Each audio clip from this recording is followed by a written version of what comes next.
Topic का नाम है रिडक्शन, एल्डिहाइड और कीटोन का। जब भी आप रिडक्शन कराओगे तो रिडक्शन के बाद आपको मिलेगी अल्कोहल। एल्डिहाइड और कीटोन रिड्यूस होकर क्या बना के देते हैं? एल्डिहाइड बना के देगी 1 डिग्री अल्कोहल और कीटोन बना के देगी 2 डिग्री अल्कोहल।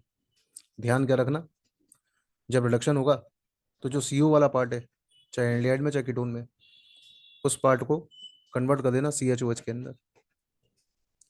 कितनी बात आ गई समझ में? चाहे एल्डिहाइड हो चाहे कीटोन हो, ध्यान दोनों में यही रखना है कि जो CO वाला पार्ट है उस पार्ट को कन्वर्ट किस में कर देना है? CHOH के अंदर। अपने आप ही अल्कोहल तैयार हो जाएगी। तो अगर ये वाला C डबल बॉन्ड वाला पार्ट CHOH में कन्वर्ट कर दें तो क्या बन गया? RCH2OH। RCH2OH का मतलब 1 डिग्री अल्कोहल। और अगर इस वाले CO पार्ट को अगर हमने कन्वर्ट कर दिया CHOH के अंदर, तो जो अल्कोहल बन करके आएगी वो कैसी होगी? 2 डिग्री अल्कोहल। एग्जाम्पल के तौर पर आपको क्वेश्चन दे दिया CH3CHO और आपको रिड्यूसिंग एजेंट लिख करके दे दिया NaBH4, लिथियम एल्यूमिनियम हाइड्राइड, निकल हाइड्रोजन। ये सारे रिड्यूसिंग एजेंट होते हैं। इनमें से कोई भी रिड्यूसिंग एजेंट अगर आपको दिख जाए तो आपको अल्टीमेटली करना क्या है? जो CHO वाला पार्ट है उसको वहां से हटा दो, उसकी जगह क्या लगा दो? क्या तैयार हो गई? अल्कोहल। तो जितनी भी रिएक्शन के अंदर एल्डिहाइड है वो सब कन्वर्ट हो जाएंगी प्राइमरी अल्कोहल के अंदर, और सारी की सारी कीटोन इस रिएक्शन में कन्वर्ट हो जाएंगी सेकेंडरी अल्कोहल के अंदर। कीटोन उठा ली मैंने, CH3COCH3, रिडक्शन करा दिया। रिडक्शन का मतलब एडिशन ऑफ हाइड्रोजन। कितनी हाइड्रोजन चाहिए? 2 हाइड्रोजन। तो 2 हाइड्रोजन में से एक हाइड्रोजन इधर लगा दी, एक हाइड्रोजन इधर लगा दी, डबल बॉन्ड को हटा के सिंगल बॉन्ड में कन्वर्ट कर दिया, तैयार हो गई अल्कोहल। जो अल्कोहल बन रही है वो कैसी है? 2 डिग्री, क्योंकि जिस कार्बन से OH अटैच है वो कार्बन कितने से अटैच है? 2 कार्बन से। तो किस टाइप की अल्कोहल हो गई? 2 डिग्री अल्कोहल।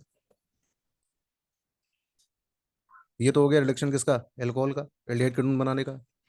दूसरे टाइप का जो रिडक्शन है वो है रिडक्शन किसका? हाइड्रोकार्बन का। किसका? हाइड्रोकार्बन। हाइड्रोकार्बन का मतलब एल्केन एल्कीन एल्काइन। हाइड्रोकार्बन का मतलब एल्केन एल्कीन एल्काइन। लेकिन हम यहाँ पे क्या लेने वाले हैं? केवल और केवल एल्केन। यानी कि हम कराने जा रहे हैं एल्केन का, सॉरी, रिडक्शन टू हाइड्रोकार्बन का मतलब हुआ कि हम कराने जा रहे हैं एल्डिहाइड कीटोन का रिडक्शन, और रिडक्शन कराने पे हमको क्या मिलेगा आपकी बार? केवल और केवल एल्केन। रिडक्शन कराने के लिए सबसे इंपॉर्टेंट है क्लीमेंसन रिडक्शन। रिडक्शन के अंदर सबसे इंपॉर्टेंट क्लीमेंसन रिडक्शन। आपको कोई भी एल्डिहाइड या कीटोन दे दे, जब भी आपको गिफ्ट के ऊपर जिंक HgHCl लिखा हुआ मिल जाए, जब भी गिफ्ट के ऊपर zinc Hg oblique concentrated HCl लिखा हुआ मिल जाए, तो आपको टोटल मिलाकर के 4 हाइड्रोजन ले आनी है। कितनी हाइड्रोजन ले जानी है? 4। 4 में से 2 हाइड्रोजन तो ऑक्सीजन को अपने साथ बाइंड अप करके वाटर निकालेंगे, और 2 हाइड्रोजन कार्बन पे अटैच हो जाएगा। ये वाला बॉन्ड टूट गया यहाँ से। कंपाउंड जो बन करके आया वो क्या बन गया? RCH2R। RCH2R का क्या मतलब हुआ? एल्केन।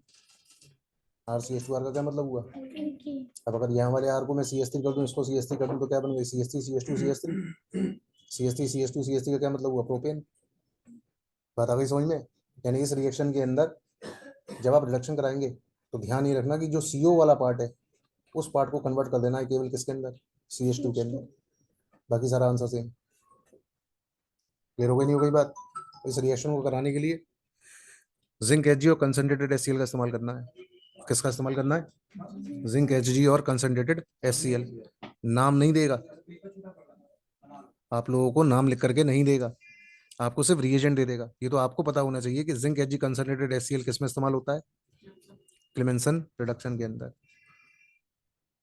बोर्ड्स में आया हुआ क्वेश्चन है। अगली रिएक्शन नाम वोल्केशनर रिडक्शन। वोल्केशनर रिडक्शन कई बार पूछा जा चुका है बोर्ड्स के अंदर, 2017, 2016। ठीक, यहाँ पर भी वही होता है जो कि ऊपर वाली रिएक्शन में होता है, बस रिएजेंट बदल जाता है। पहले स्टेप में जो इसका रिएजेंट होता है वो होता है हाइड्रोजन, और अगले स्टेप में जो इसका रिएजेंट होता है वो होता है KOH। पहले स्टेप में रिएजेंट कौन होता है? हाइड्रोजन, और दूसरे स्टेप में KOH। जैसे ही आप ये रिएक्शन पूरी कराओगे तो आपको ध्यान ये रखना है जो ऊपर बताया वो यही वैलिड है। CO वाला पार्ट किस में कन्वर्ट कर देना है, CH2 के अंदर। क्या बन गया, RCH2R, तैयार हो गई एल्केन। बात आ गई समझ में। आप क्या करा रहे हैं, रिडक्शन। आपने रिडक्शन पहले कराया किसका, एल्डिहाइड कीटोन का, तो क्या मिली आपको, एल्कोहल। एल्डिहाइड देंगे प्राइमरी अल्कोहल, कीटोन देंगे सेकेंडरी अल्कोहल। सेकंड केस में आप रिडक्शन किस में कराने जा रहे हैं, हाइड्रोकार्बन में। दो नाम है, पहला क्लेमेंसन, दूसरा वुल्फिशनर। दोनों केसेस में बनती क्या है, एल्केन। रिएजेंट अलग अलग है। जिंक Hg कंसंट्रेटेड HCl किसका होता है, क्लेमेंसन का। और हाइड्रोजन और KOH किसका होता है, वुल्फिशनर का। समझ में आ गई बात।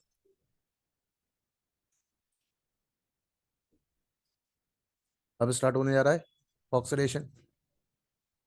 अगली रिएक्शन का नाम ऑक्सीडेशन। ऑक्सीडेशन कराने के लिए चाहिए क्या, ऑक्सीडाइजिंग एजेंट। ऑक्सीडेशन कराने के लिए क्या चाहिए आपको, ऑक्सीडाइजिंग एजेंट। ऑक्सीडाइजिंग एजेंट ये भी हो सकता है, ये भी हो सकता है, ये भी हो सकता है। एल्डिहाइड तो तीनों के साथ टेस्ट दे देगा, तीनों के साथ ऑक्सीडाइज हो जाएगा। अब ऊपर वाला जो है वो कैसा ऑक्सीडाइजिंग एजेंट है, और नीचे वाले दोनों कैसे हैं, माइल्ड या वीक।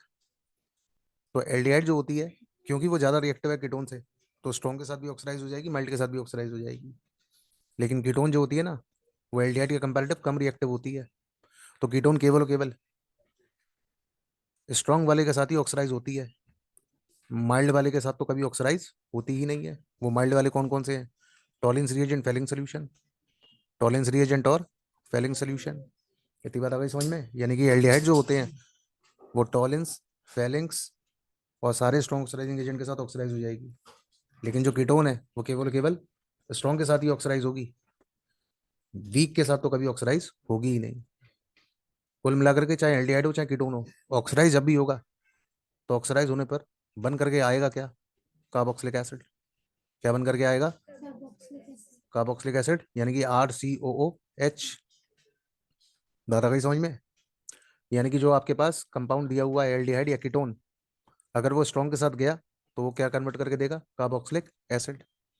लेकिन यहाँ पर हमको स्ट्रॉन्ग के साथ नहीं कराना है, हमको किसके साथ कराना है, माइल्ड वालों के साथ, यानी कि वीक वालों के साथ। यानी स्पेशली हमको किसको यूज करना है, टॉलेंस और फेलेंस को। किसको यूज करना है, टॉलेंस और, क्योंकि यहीं से एक टेस्ट बन जाएगा जिसका नाम होगा टॉलेंस टेस्ट। क्या है टॉलेंस टेस्ट, तो इस टॉलेंस टेस्ट के अंदर हमने लिया टॉलेंस रिएजेंट, उस टॉलेंस रिएजेंट के अंदर कोई एल्डिहाइड डाल दिया, कोई एल्डिहाइड डाल दिया किसमें, टॉलेंस रिएजेंट के अंदर। तो इस टॉलेंस रिएजेंट के अंदर बैठा होता है सिल्वर आयन। क्या बैठा होता है, तो टॉलेंस रिएजेंट के अंदर जैसी कोई एल्डिहाइड डालेंगे तो एल्डिहाइड अपने आप को तो करा देगी ऑक्सीडाइज, किसमें, कार्बोक्सिलिक एसिड के एनाइन में। और सिल्वर आयन को रिड्यूस कर देगी सिल्वर के अंदर। सिल्वर आयन को किसमें रिड्यूस कर देगी, अब ये जो सिल्वर है ये टेस्ट ट्यूब की साइड वॉल पे जाकर के जमा हो जाएगी, क्योंकि रिएक्शन तो टेस्ट ट्यूब में ही हो रही होगी ना। ये टेस्ट ट्यूब के अंदर सिल्वर जो है वो सिल्वर टेस्ट ट्यूब की साइड वॉल्स पे जाकर के जमा हो जाएगी सिल्वर। जैसे ही इस पर लाइट पड़ेगी तो ये सिल्वर जो है चमकना शुरू कर देगी मिरर की तरह से। इसलिए इस टेस्ट को बोला जाता है सिल्वर मिरर टेस्ट। क्या बोला जाता है, सिल्वर मिरर टेस्ट। टेस्ट का नाम सिल्वर मिरर टेस्ट। पता गई समझ में। सिल्वर मिरर टेस्ट किसके लिए होता है, एल्डिहाइड्स के लिए। किनके लिए, सही है, सिल्वर मिरर टेस्ट बोले या टॉलिंस टेस्ट बोले, टॉलिंस का मतलब ही सिल्वर मिरर टेस्ट है, क्योंकि इसी में तो होता है सिल्वर। अब टॉलिंस रिएजेंट होता क्या है, तो टॉलिंस रिएजेंट होता है ammoniacal solution of silver nitrate. क्या होता है, ammoniacal solution of silver nitrate. इसका मिक्सचर होता है टॉलिंस रिएजेंट। ये दोनों आपस में रिएक्ट करके जो कॉम्प्लेक्स बनाते हैं उसका फॉर्मूला AgNH3 का whole twice positive. Formula AgNH3 का होल ट्वाइस पॉजिटिव। कुछ करना नहीं है, सिर्फ इतना ध्यान रखना कि इस टॉलिंस रिएजेंट में बैठा कौन होता है, सिल्वर आयन। ये सिल्वर आयन किस में कन्वर्ट हो जाती है, सिल्वर के अंदर। और ये सिल्वर टेस्ट ट्यूब की साइड वॉल पे डिपॉजिट हो जाती है और लाइट डालती चमकना शुरू कर देती है, जिसकी वजह से इसे नाम दिया जाता है सिल्वर मिरर टेस्ट। इतनी बात आ गई समझ में। तो ये टेस्ट किसके लिए रहा, एल्डिहाइड्स के लिए। किसके लिए रहा, अब एल्डिहाइड के अंदर भी एलिफेटिक और एरोमेटिक दोनों के साथ हो जाएगी। एल्डिहाइड होना चाहिए चाहे एलिफेटिक हो चाहे एरोमेटिक हो, इससे कोई फर्क नहीं पड़ता। एल्डिहाइड के साथ होती है, कीटोन के साथ नहीं होती। तो कीटोन के साथ जब होती नहीं है तो एलिफेटिक बोलो एरोमेटिक बोलो, ये तो बेकार की बातें हो गई। बात आ गई नहीं आ गई समझ में। नीचे लिखा हुआ है above reaction is not possible with ketone by using above reagent aldehyde and ketone can be identified। क्योंकि ये टेस्ट केवल एल्डिहाइड के साथ होगा, कीटोन के साथ तो होगा नहीं। तो अगर आप इस टेस्ट ट्यूब के अंदर एल्डिहाइड लेके चलोगे तो ही तो आपको ये टेस्ट मिलेगा। अगर आप इस टेस्ट ट्यूब के अंदर कोई कीटोन ले लोगे तो क्या आपको ये कोई टेस्ट मिलेगा? तो आप एल्डिहाइड और कीटोन के बीच में डिस्टिंग्विश कर सकते हैं, नहीं कर सकते हैं? किस टेस्ट की मदद से? टॉलिंस टेस्ट की मदद से। दूसरा जो टेस्ट है वो है फेलिंग टेस्ट। कौन सा टेस्ट है? Fehling's test. ये टेस्ट भी कौन देते हैं? एल्डिहाइड। ये टेस्ट भी कौन देते हैं? कीटोन तो देते ही नहीं है, क्योंकि ये दोनों ही माइल्ड थे, माइल्ड के साथ तो कीटोन देता नहीं है।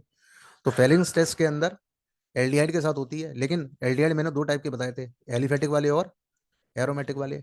अब अगर दो टाइप की एल्डिहाइड में मुझे ये पता करना है कि कौन सी एलिफेटिक है कौन सी एरोमेटिक है, तो फिर कौन सा टेस्ट करा दें? फेलिंग्स। कौन सा करा दें? क्योंकि फेलिंग टेस्ट जो होते हैं वो केवल केवल एलिफेटिक एल्डिहाइड देते हैं, कोई भी एरोमेटिक एल्डिहाइड तो देती ही नहीं है। बात आ गई समझ में? अगर आपको एल्डिहाइड, दो डिफरेंट एल्डिहाइड के बीच में डिस्टिंग्विश करना है, जिसमें कि एक एलिफेटिक है दूसरी एरोमेटिक है, तो आप कौन सा टेस्ट कराएंगे? टॉलिंस या फेलिंग्स? तो आंसर है फेलिंग्स। आंसर है फेलिंग्स। इतनी बात आ गई समझ में? लेकिन अगर आपको एल्डिहाइड और कीटोन के बीच में टेस्ट क्रिएट करना है तो कौन सा टेस्ट कराएंगे? टॉलिंस। अब इस फेलिंग सोल्यूशन के अंदर दो टाइप का बायो में सोल्यूशन होता है, ये सोल्यूशन ए सोल्यूशन बी। कुल मिलाकर के मुद्दे की बात ये याद रखनी है, इस टॉलिंस के अंदर, सॉरी फेलिंग्स के अंदर क्या बैठा होता है? Cu+2 ion. कौन सा आयन? टेस्ट के बाद ये Cu+2 आयन किस में कन्वर्ट हो जाता है? Cu+ के अंदर। किस में कन्वर्ट हो जाता है? यानी इस रिएक्शन के अंदर जो Cu+2 आयन होता है वो कन्वर्ट किस में हो जाता है? Cu+ के अंदर। तो Cu+2 आयन का जो ऑक्साइड होता है वो होता है CuO, और Cu+ आयन का जो ऑक्साइड होता है वो होता है Cu2O। इस Cu2O का कलर कैसा होता है? रेड। कैसा कलर होता है? Red colour. इतनी बात आ गई नहीं आ गई समझ में?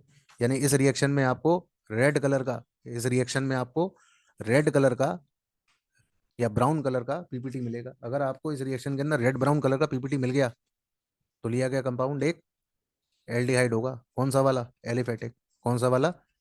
एरोमेटिक नहीं, क्योंकि ये टेस्ट केवल एलिफेटिक के साथ होता है, एरोमेटिक के साथ नहीं होता। तो यहाँ पर आपके पास एक एल्डिहाइड दी हुई है RCHO।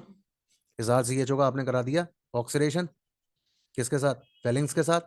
तो एल्डिहाइड तो अपने आप को ऑक्सीडाइज कराएगी कार्बोक्सिलिक एसिड के सॉल्ट में, और इस सोल्यूशन के अंदर बैठा हुआ जो कॉपर आयन है वो अपने आप प्रोड्यूस करा देगा Cu+ के अंदर, जिसका कलर कैसा होगा? रेड। रेड कलर का क्या मिलेगा आपको? Cu2O का ऑक्साइड। बात आ गई समझ में? पहले केस में क्या मिला था? Silver mirror. इस केस में क्या मिल गया? रेड कलर का Cu2O। इतनी बात आ गई समझ में? अब डिटेल में जो मैंने इसमें समझाया वो ये कि अगर तुम्हारे पास दो तरह की एल्डिहाइड है और आपने दोनों के ऊपर फेलिंग सोल्यूशन डाला, तो एलिफेटिक वाली तो ये टेस्ट दे देगी, लेकिन एरोमेटिक वाली ये वाली टेस्ट नहीं देगी। तो आपको अगर एलिफेटिक और एरोमेटिक के बीच में डिस्टिंग्विश क्रिएट करना है तो आप कौन सा टेस्ट कराएंगे? फेलिंग्स।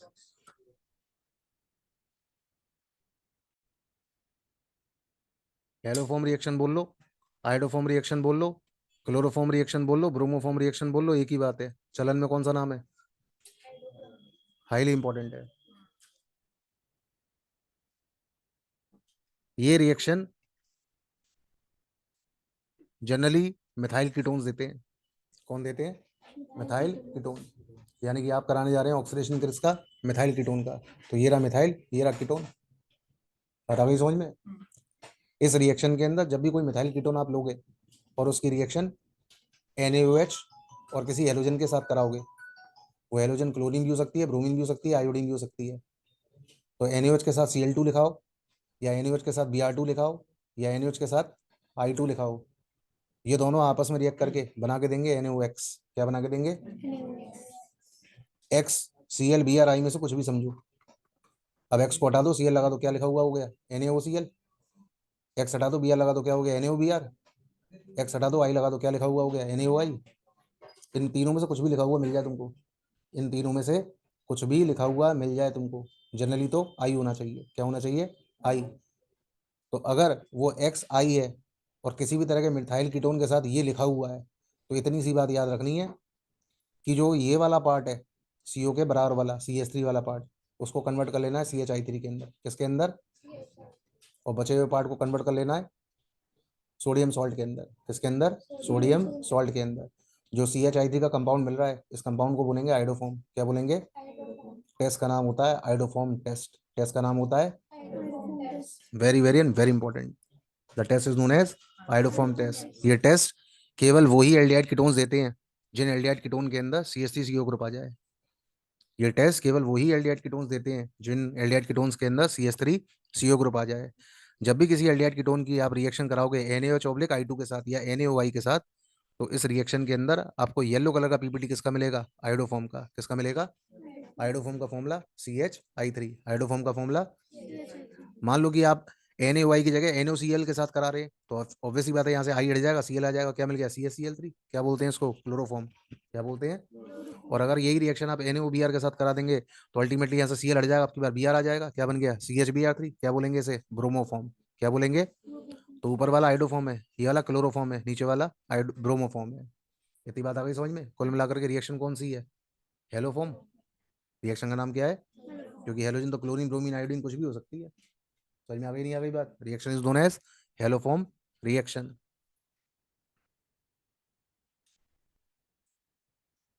अब ये दो कंपाउंड आपको दिए हुए हैं, आपने दोनों के साथ आइडोफॉर्म टेस्ट करा दिया।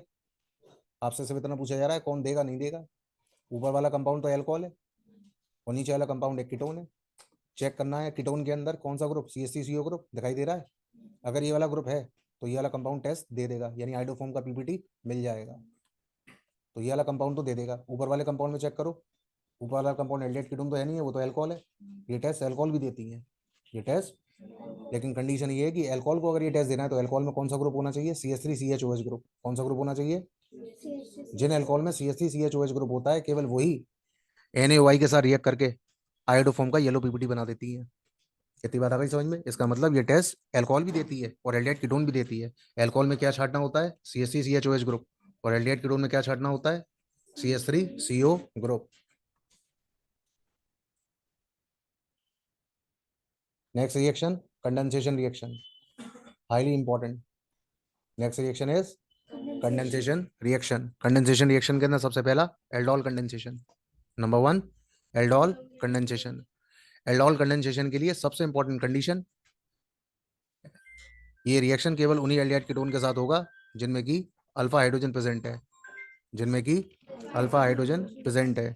ये रिएक्शन केवल उन्हीं एल्डिहाइड कीटोन के साथ होगा जिनमें कि अल्फा हाइड्रोजन प्रेजेंट है। अब ध्यान से समझो एक ही बार में, CHO ग्रुप के बराबर वाला जो कार्बन होता है वो कार्बन कहलाता है अल्फा कार्बन। और उस कार्बन से अटैच जितनी भी हाइड्रोजन होंगी वो सब की सब किस में काउंट हो जाएंगी? अल्फा हाइड्रोजन में। तो आपको अल्फा कार्बन दिख गया, उस कार्बन से कितनी हाइड्रोजन अटैच है? 3। तो ये 3 हाइड्रोजन जो आएंगी वो किस में काउंट हो जाएंगी? अल्फा हाइड्रोजन में। किस में काउंट हो जाएंगी? वो एल्डिहाइड कीटोन जिनमें कि अल्फा हाइड्रोजन प्रेजेंट हो। इस तरह के एल्डिहाइड और कीटोन के साथ जब भी आपको लिखा हुआ मिल जाए DILOH नेगेटिव, क्या लिखा हुआ मिल जाए? यानी कि डाइल्यूट OH आयन, यानी कि डाइल्यूट OH आयन, या लिख के दे दे डाइल्यूट NaOH। तो ऐसी सिचुएशन के अंदर एल्डिहाइड के दो मॉलिक्यूल एक दूसरे पे कंडेंस हो जाते हैं, एक दूसरे पर। एक मॉलिक्यूल में कितने कार्बन है? 2।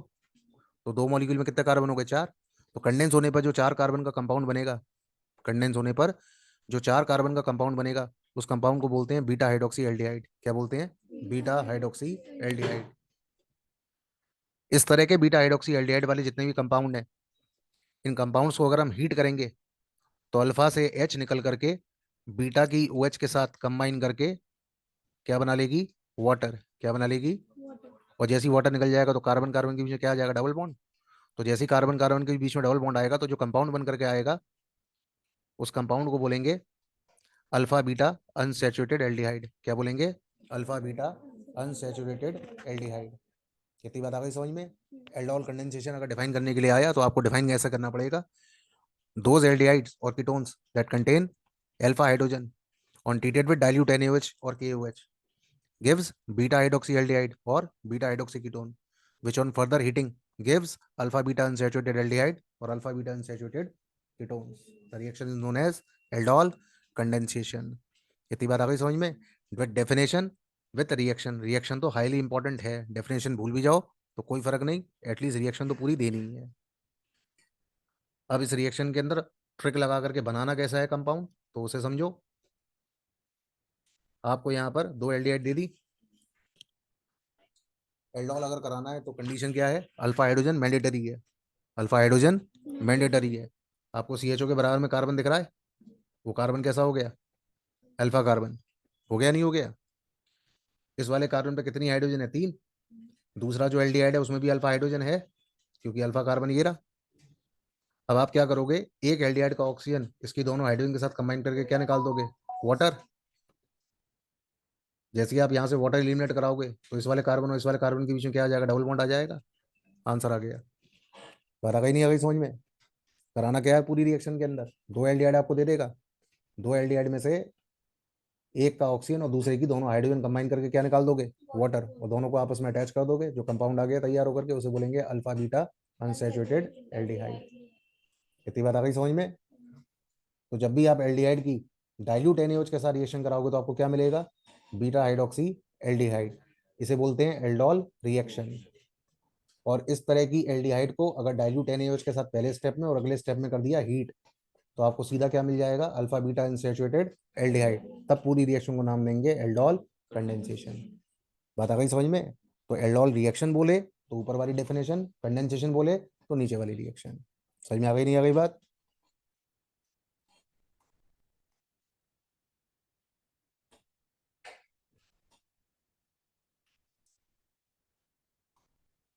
एल्डोल के अंदर आता है क्रॉस एल्डोल।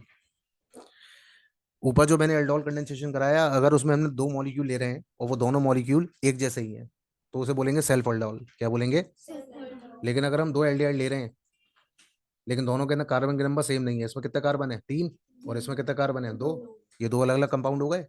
तो जब दो अलग अलग एल्डिहाइड हैं लेते हैं और जिनमें कि दोनों में अल्फा हाइड्रोजन होना चाहिए, तो ऐसी सिचुएशन के अंदर जब वो कंडेंसेशन रिएक्शन शो करेंगी तो ये जो कंडेंसेशन रिएक्शन है वो किस में आ जाएंगी, क्रॉस एल्डोल कंडेंसेशन के अंदर।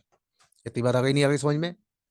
कितने प्रोडक्ट बन सकते हैं इसकी पॉसिबिलिटी निकालने के लिए पहले इसके दो मॉलिक्यूल का सेल्फ करा लो, फिर इसके दो मॉलिक्यूल का सेल्फ करा लो, फिर इसका मॉलिक्यूल इसके साथ कंडेंस करा लो, फिर एक बार इसका मॉलिक्यूल इसके साथ कंडेंस करा लो। कितने प्रोडक्ट बन गए, 4।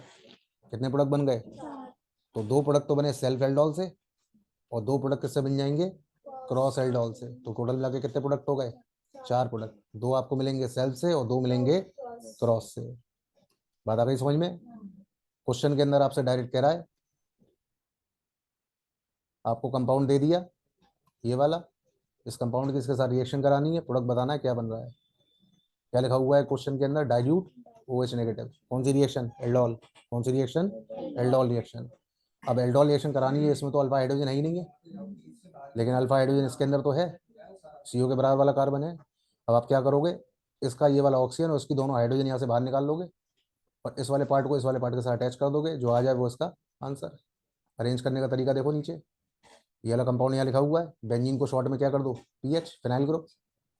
बेंजीन को शॉर्ट में क्या लिख दिया, फिनाइल ग्रुप। ऐसे इस वाली बेंजीन को या तो PH लिख दो या फिनाइल लिख रहने दो, उसको कोई फर्क नहीं है। इसको मैंने उल्टा कर दिया कंपाउंड को, ये वाला CH इधर पहुंच गया, इसके दोनों हाइड्रोजन दूसरे वाले के ऑक्सीजन के साथ कंबाइन होकर वाटर निकाल ले गया, इन दोनों कार्बन के बीच में क्या आ गया, डबल बॉन्ड। बात आ गई समझ में? ठीक, इसको और शॉर्ट कर दिया, इस तरह से दिखा दो, यहाँ से दोनों हाइड्रोजन इसके ऑक्सीजन के साथ कंबाइन होकर क्या निकाल लेगा, वाटर। हाइड्रोजन यहाँ नहीं आएगा, ऑक्सीजन के साथ कंबाइन होकर वाटर निकल जाएगा, डबल बॉन्ड आ गया यहाँ पर। समझ में आ गई नहीं आ गई बात? जब क्वेश्चन देगा तो नाम नहीं लेगा किसका, कि एल्डोल कंडेंसेशन करानी है, ये अंडरस्टूड होना चाहिए। क्या लिखा होना चाहिए, डाइल्यूट OH। क्या लिखा होना चाहिए, यानी डाइल्यूट NaOH या KOH। क्या कौन सी रिएक्शन देती है, एल्डोल। अगली रिएक्शन का नाम Cannizzaro. Next reaction is Cannizzaro reaction. Highly important reaction, repeated questions में से एक है। केनिजारो रिएक्शन केवल और केवल एल्डिहाइड्स के लिए होती है। किन के लिए होती है, ये रिएक्शन कभी भी क्या नहीं, कौन नहीं देते, ये रिएक्शन कीटोन्स के लिए नहीं होती, केवल किन के लिए होती है। इस रिएक्शन के अंदर वो एल्डिहाइड आपको पकड़नी है जिसमें कि क्या नहीं है, अल्फा हाइड्रोजन नहीं है। जबकि एल्डोल किन के अंदर होता था, जिनमें कि अल्फा हाइड्रोजन होती है। और ये कैनिजारो रिएक्शन किन में होगी, जिनमें कि अल्फा हाइड्रोजन नहीं होती है। जिनमें अल्फा हाइड्रोजन नहीं होती है उसके एग्जाम्पल जैसे SCHO, जैसे कि बेंजल्डिहाइड। ये दोनों एग्जाम्पल आपको याद करने हैं, एक SCHO का और दूसरा बेंजल्डिहाइड का। इन दोनों के अंदर क्या प्रेजेंट नहीं है, अल्फा हाइड्रोजन प्रेजेंट नहीं है। जब भी इस तरह की किसी भी एल्डिहाइड की आप रिएक्शन कराएंगे कंसंट्रेटेड NaOH या KOH के साथ, किसके साथ, या गिब्स के ऊपर लिखा होगा 50% OH आयन, क्या लिखा होगा, जबकि एल्डोल में क्या लिखा था, डाइल्यूट OH आयन। एल्डोल में क्या लिखा था, और यहाँ अब क्या लिख के दे देगा, 50%। 50% से जजमेंट हो जाएगा कौन सी रिएक्शन करानी है, कैनिजारो। इतनी बात आ गई समझ में?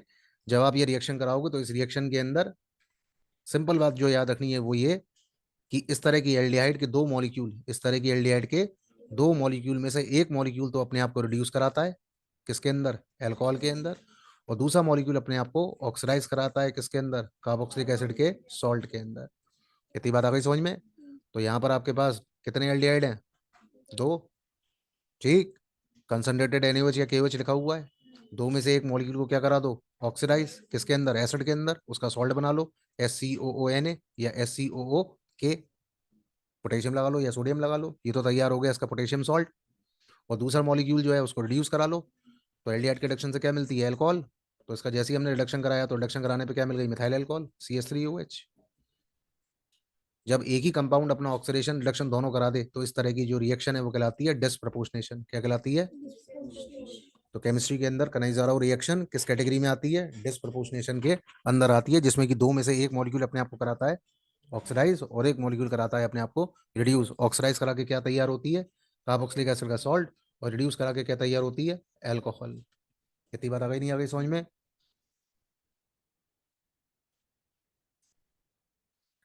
क्वेश्चन दिया आपको बेंजल्डिहाइड का जिसमें कि अल्फा हाइड्रोजन नहीं होती, लिखा हुआ है क्वेश्चन पर कंसंट्रेटेड NaOH, ये लिख के दे दिया 50% NaOH या KOH। कितने मॉलिक्यूल लेने हैं, दो में से एक को किस में ले जाना है, सॉल्ट में, और दूसरे को किस में ले जाना है, अल्कोहल में। तो पहले वाले पार्ट के अंदर CHO वाले पार्ट को कन्वर्ट कर दिया CONA के अंदर, और अगले केस के अंदर CHO वाले पार्ट को किसमें कन्वर्ट कर दिया, CH2OH के अंदर। तो एक तैयार हो गई अल्कोहल, एक तैयार हो गया सोडियम सॉल्ट। बात समझ में आ गई। लेकिन अगर क्वेश्चन में थोड़ा कॉम्प्लिकेशन और बढ़ा दिया, ले रहे हैं तो दो ही एल्डिहाइड है और कंडीशन ये है कि अल्फा नहीं होना चाहिए, तो वो तो दोनों में ही नहीं है। और अब लिख के दे दिया 50% NaOH या KOH, 50% NaOH या, इस तरह की जो केनिजारो रिएक्शन है वो इंक्लूड हो जाती है किसके अंदर, क्रॉस केनिजारो के अंदर। किसके अंदर, क्रॉस का मतलब दो डिफरेंट, क्रॉस का मतलब दो डिफरेंट। अब अगर दो डिफरेंट है तो ये कैसे पता चलेगा कि कौन सा अपने आप को ऑक्सीडाइज कराएगा, कौन सा अपने आप को रिड्यूस कराएगा। ध्यान से सुनना जो बोल रहा हूँ। अगर तुम्हारे पास दो डिफरेंट एल्डिहाइड है तो हमेशा छोटी वाली एल्डिहाइड कन्वर्ट होगी ऑक्सीडेशन के अंदर, और बड़ी वाली एल्डिहाइड जो है वो जाएगी रिडक्शन के अंदर। इतनी बात आ गई समझ में। तो ऑक्सीडेशन से जो प्रोडक्ट मिलेगा वो मिल गया तुमको SCOONA, और रिडक्शन से जो मिल गया वो यानी इसकी रिडक्शन से मिल गया तो वो कंपाउंड जो बन गया उसको बोलेंगे बेंजिल अल्कोहल। इतनी बात आ गई समझ में। यानी कि अगर तुम्हारे पास दो डिफरेंट एल्डिहाइड है तो ऐसी सिचुएशन के अंदर छोटी वाली कराएगी अपने आप को ऑक्सीडाइज और बड़ी वाली करा लेगी अपने आप को रिड्यूस।